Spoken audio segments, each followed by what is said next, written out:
Kaum muslimin sidang Jumat yang dirahmati Allah, sekarang ini masalah yang paling banyak menjadi topik pembicaraan di tengah masyarakat, di negara kita, dan juga di dunia internasional adalah masalah keadilan. Baik itu keadilan dalam hukum, keadilan dalam kehidupan bernegara, keadilan pemerintah terhadap rakyatnya, keadilan dalam keluarga, suami terhadap istri dan sebaliknya, orang tua pada anak, atasan pada bawahan, dan seterusnya. Dalam Islam, keadilan digambarkan sebagai mizan, timbangan yang harus ditegakkan dan jangan dibiarkan sampai terombang-ambing. Dalam surah Ar-Rahman Allah berfirman, "Was-samaa'a rafa'aha wa wada'al mizan, alla tatghaw fil mizan, wa aqimul wazna bil qist, wala tukhsirul mizan." Allah meninggikan langit dan kemudian meletakkan mizan, timbangan.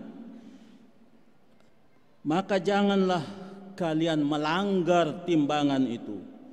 Tegakkanlah timbangan keadilan, jangan mengurangi timbangan itu. Keadilan dalam Al-Quran berasal dari kata ain, dal, dan lam. Kata ini makna asalnya adalah al-istiwa, sama. Tapi kemudian ada makna lain, yaitu al-i'wijaj, bengkok. Kata yang berakar dari kata adalah itu terdapat pada 28 tempat dalam Al-Quranul Karim. Tapi yang menunjukkan keadilan ada sekitar 18 ayat. Di antaranya Allah memerintahkan kepada Rasulullah, wa umirtu li'adila bainakum, surat Asy-Syura. Saya diperintah untuk berbuat adil terhadap kalian. Di ayat lain Allah berfirman, fala tattabi'ul hawa an ta'dilu. Jangan kalian mengikuti hawa nafsu supaya tidak berlaku adil. Bahkan dalam surah Al-Maidah Allah menyatakan, wala yajrimannakum syana'anu qaumin ala alla ta'dilu. Jangan karena kebencianmu terhadap suatu kaum kalian tidak bisa bersikap adil.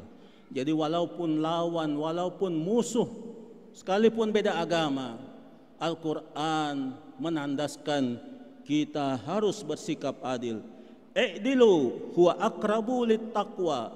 Berbuat adillah, sebab keadilan itu mendekatkan kepada ketakwaan. Wattaqullah, bertakwalah kepada Allah. Malah dalam ngomong, dalam berkata-kata, Allah juga mengungkapkan, wa iza qultum fa'dilu walau kana dza qurba. Apabila kamu berbicara, maka bersikap adillah sekalipun terhadap kerabatmu. Bahkan dalam hubungan hutang piutang diperintahkan agar yang menulis itu adalah katibum bil adal, seorang penulis yang adil, bukan yang akan merubah-rubah catatannya. Fal yumlil waliyuhu bil adl. Kemudian An-Nisa, terhadap pemerintah dianjurkan, wa idza hakamtum bainan nas an tahkumu bil adl. Bila kalian memerintah di tengah manusia, maka memerintahlah dengan adil. Kemudian kalau kita melihat kesamaan atau kata-kata yang ada kaitannya dengan keadilan, maka kita akan ketemukan ada kata al-qist yang juga berarti keadilan. Secara syariat, menurut beberapa ulama bahwa yang dimaksud keadilan adalah sikap tengah, sikap moderat antara berlebih-lebihan dengan mengurangi. Al-amru al-mutawassit bainal ifrat wat tafrid, atau menyerahkan hak-hak yang wajib dan menyamakan hak-hak mereka yang punya hak. Sedangkan mereka yang bersikap adil disebut dalam bahasa Arab adalah adil. Menurut Ibnu Hazm, pengertian terbaik tentang orang yang adil adalah yang mengikuti perintah Allah dengan menempatkan segala sesuatu pada tempatnya, tidak kelewatan dan tidak juga mengurangi. Allah Subhanahu wa taala adalah zat yang Maha Rahman, Maha Adil, yang mewajibkan keadilan pada dirinya dan juga pada makhluknya. Allah mengharamkan lawan dari keadilan, yaitu kezaliman. Para khatib biasanya pada setiap Jumat mengemukakan ayat dari surat An-Nahl ayat 90. Innallaha ya'muru bil adli wal ihsan wa ita'i dzil qurba wa yanha 'anil fahsya'i wal munkar wal baghi ya'izukum la'allakum tadhakkarun. Sungguhnya Allah memerintahkan keadilan dan ihsan, berbuat baik dan menyantuni kaum kerabat. Allah melarang penyimpangan seksual, kemungkaran dan kezaliman. Begitulah Allah menasihati kalian agar kalian mengingatnya. Dalam ayat ini ada 3 perintah dan 3 larangan Allah.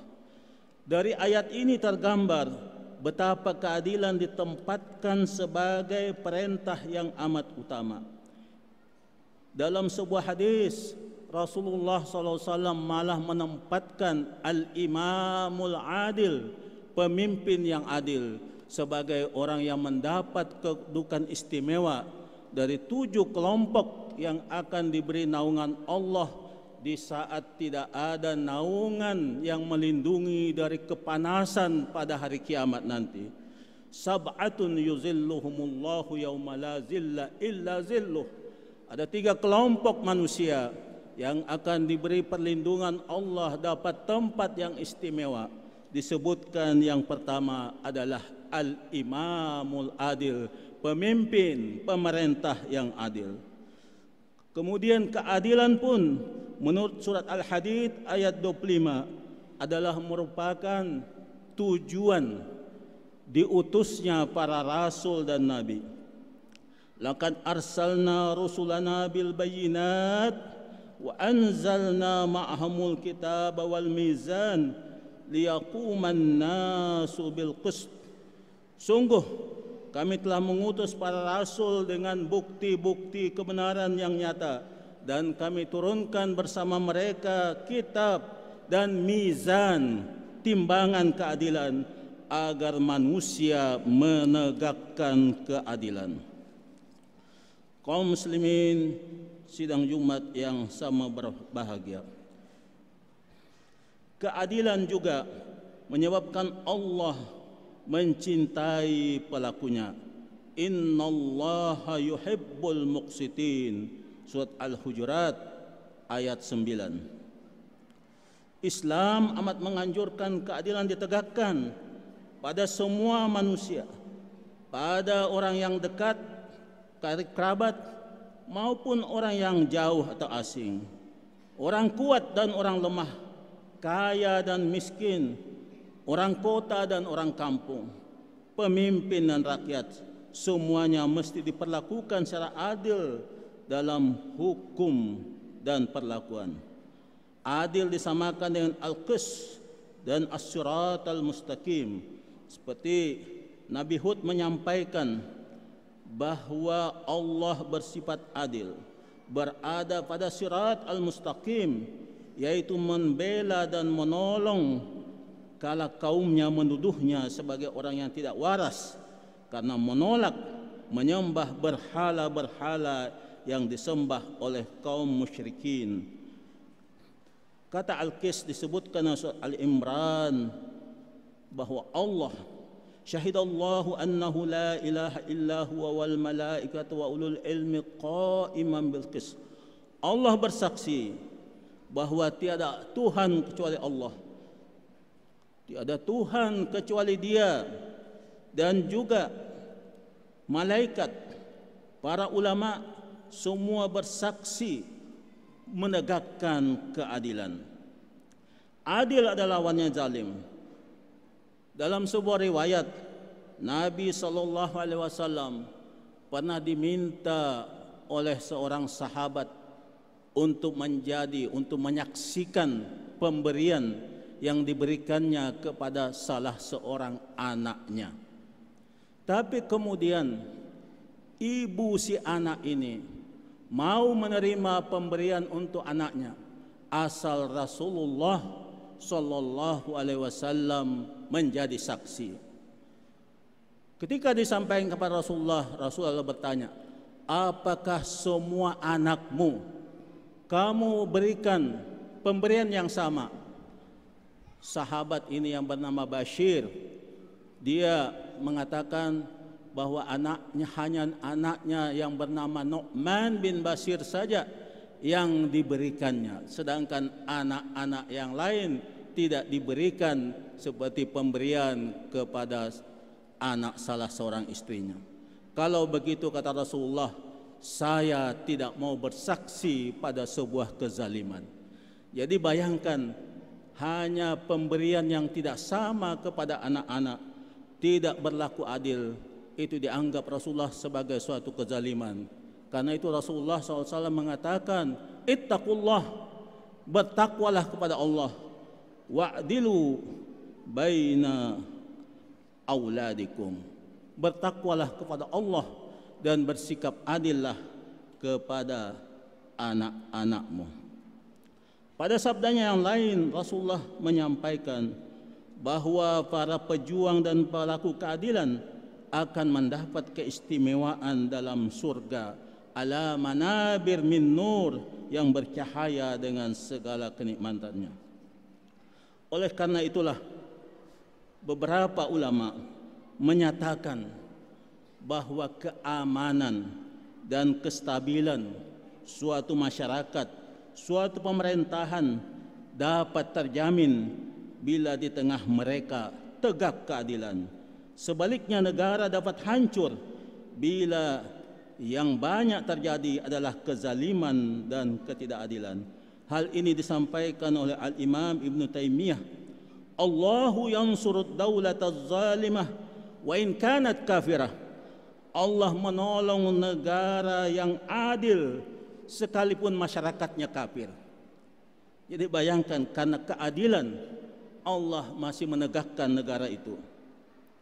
Dan sebaliknya, wala yansurud dawlataz zalimah wa in kanat mu'minah, dan Allah tidak akan menolong negara yang zalim sekalipun negara itu negaranya orang mukmin.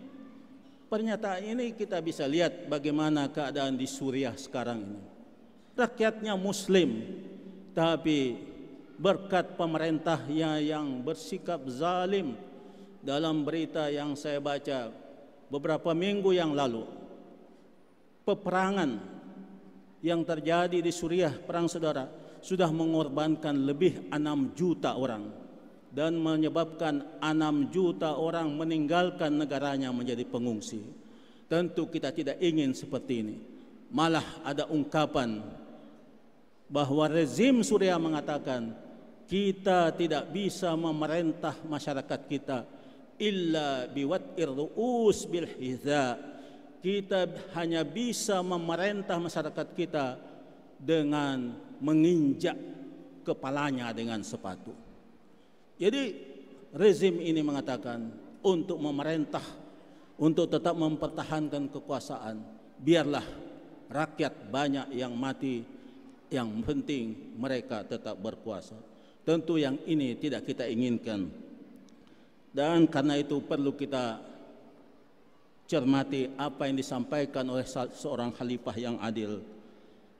Umar bin Abdul Aziz, "Idza da'atka qudratuka ala zulmin nafs, idza da'atka qudratuka ala zulmin nas, faskur qudratillah alaik." Apabila kekuasaanmu membuatmu, mendorongmu untuk berlaku zalim kepada orang banyak, ingatlah kekuasaan Allah bisa berlaku padamu. Nikmatmu bisa hilang, atau rakyat yang kamu zalimi akan sebaliknya bisa melawan kamu. Jadi ingat, sekalipun kita punya kekuasaan, ingat bahwa Allah Maha Kuasa. Wa daraballahu mathalan rajulaini ahaduhuma abkam la yaqdiru ala syai' wa huwa kallun ala maulah aina ma yuwajjihu la ya'ti bi khair hal yastawi huwa wa may ya'mur bil 'adl wa huwa ala siratim mustaqim. Allah memberi contoh orang yang berlaku adil dengan orang yang tidak berlaku adil, dibandingkan dengan orang buta yang tidak punya kemampuan apa-apa, kemana-mana harus dituntun, dibandingkan dengan orang yang bisa melihat tapi orang baik yang bisa menuntun, yang disebutkan sebagai orang ya'mur bil adl. Apakah sama seseorang yang tidak bisa menjalankan yang baik-baik dengan orang yang berlaku adil? Tentu tidak sama. Wa huwa ala siratim mustaqim. Orang yang memerintahkan keadil itulah orang yang disebut berada pada sirat al-mustaqim, jalan yang lurus. Barakallahu lazim wa nafa'ani wa iyyakum bima fihi minal ayati wa zikril hakim. Aqulu qawli hadza wa astaghfirullah al-azim li wa lakum wa lisa'il muslimin min kulli dzamb wastaghfiruh innahu huwal ghafurur rahim.